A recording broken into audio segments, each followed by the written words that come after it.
Nigeria in safe hands despite security challenges, Lai Mohammed. The Minister of Information and Culture, Alhaji Lai Mohammed, has assured Nigerians that in spite of the current security challenges, the country is in safe hands. The minister, who gave the assurance while receiving the Oluyi of Inyi Ekiti, Oba Adeola Adeni Ajakaye, on a courtesy visit to his office in Abuja on Thursday, urged Nigerians not to succumb to the apocalyptic or doomsday predictions about the country because such predictions won't come to pass. He appealed to leaders at all levels to give the people a message of hope instead of making comments that can only aggravate tension. Well, I don't think the people really want messages of hope because we have been we've had too much messages of hope and it has proven to be unfruitful. So again, we are tired. We just want the truth. And this gaslighting toxicity culture that the government plays with the citizens of Nigeria needs to end. So all this, we're not buying it. Alhaji Mohammed called or stressed the critical role of traditional rulers in maintenance of peace and security, saying they cannot and must not be ignored as the nation seeks to restore peace and security across the country. He appealed to Oba Ajakaye to work with his fellow traditional rulers as well as the government of Ekiti State to ensure peace and security in the state.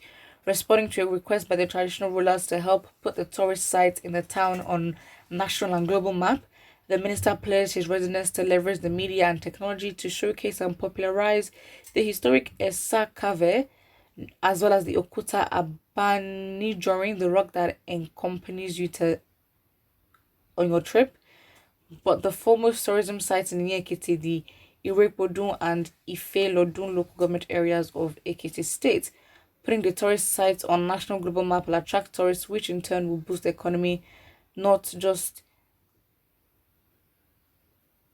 in town, but indeed the entire Ekiti State. All right. Obviously, now Alhaji Mohammed is Director Generals of the National Commission and all that to basically undertake all this. Well, to be honest, he basically talks about that and just diverges into how if you are safe, you go into tourism. Like, this is what politicians do. Like, we didn't ask for that. We did not ask for that. See how the drift just, subtly and smoothly just occurred, to be very honest. Someone says when your government is busy favoring the cause of a particular group of people, defending them at all costs, even when they are wrong, thereby depriving other parts of the country of their rights under your regime, injustice, corruption, nepotism, marginalization, insecurity is the order of the day. We will not keep quiet, and if need be, we'll take action. Well, the need is now, and the need requires that you take action now. Why? Because time waits for nobody, and the longer we wait, the harder the fight is going to be. And to be honest, how prepared can you be? Again, when it comes to these things, of course, please still, use your judgment and use tact in the way that you approach situations. However, would you ever fully be ready? Sometimes in life, you have to take the bull by the horns and basically go for it. Somebody says, I am sure he has collected salary. Of course he has. See, Nigerians have this sort of mentality that, as you have belly full, in terms of when you are full and you're content with yourself, that is when you can start to think of other issues that do not entail, you thinking and panicking about, your physiological needs and your safety. That's the thing. So when we say that, okay, fine, he has collected salary and puts himself, and I just would describe that this one don't chop finish, or, how would Nigerians describe it?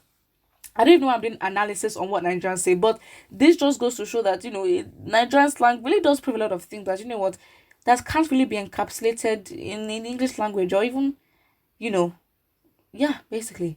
So yeah, basically that's what it is. Another comment here says, Mr. Lai, what is the meaning of this safe hand? A country where police employ vigilante. I mean, do we need to say? We know what is going on. So again, it's like, who are you trying to deceive? We're not going to fall for it, not once. So yeah, someone says Irokpo. Lie is a liar. Well, do we not know that already? We know that. It's not surprising. Someone says then trek in your local government area without security to prove this. Well, that is true. But will they do that? No, again, we know what is going on here. No one can, as Nigerians may say, no one can bobo you.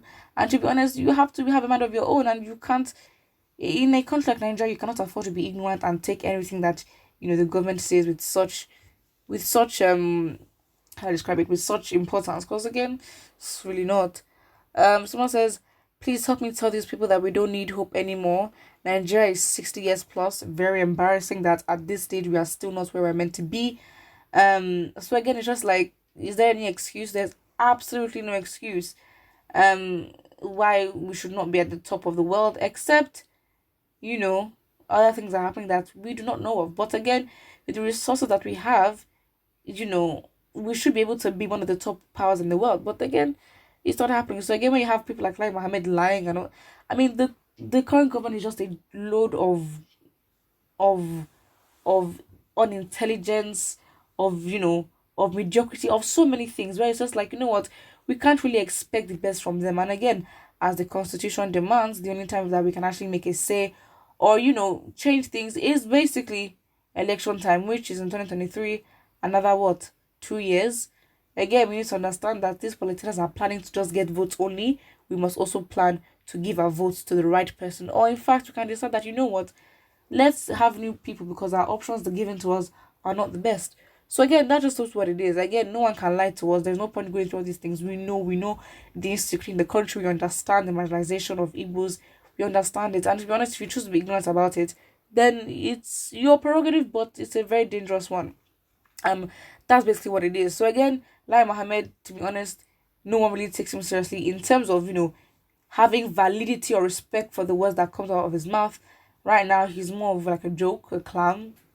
I mean, that's the best way to basically describe all these people in government. Um, Someone says, so okay, Lai wants all leaders across all levels to lie to the people that all is well and it is not well. Again, it is gaslighting. It is gaslighting. There's literally evidence to suggest and prove that Issa Pantami is a what? Terrorist apologist, or what's even the term for him. There's so much evidence to prove that he has connections with ISIS and all that, and, you know, not even that, but no, I'm not specifically ISIS, but a lot of, you know, top terrorist organizations in the world. And, you know, he has said a lot of things in which he sort of gave respect and hailed a lot of, you know, past dictators who were not really the best in history. Well, that's subjective. However, the fact is, he sort of, you know, was for some terrorist organizations that even exist in Nigeria today. And Nigerians were uncomfortable. Why? Because he's handling, you know, information of people and, you know, digital information. He's the minister for that, and as well as communication. So again, having such links, you can't say that, okay, it doesn't put fear in the minds of the Nigerian people. It is what it is. So again, when we have so much evidence to prove that, they still come and defend him. So again, to me, that was the last straw, even though they've proven that they did not really rate Nigerians anyway. But for me, that was the last straw when they defended Pantami and they let him get away with this. So again, it's like, what else could happen? It's embarrassing because the bar is so low. We are giving nothing. So then when we get the bare minimum, we act like as if we just discovered gold. Put what you think about this in the comment section below. And don't forget to like and subscribe.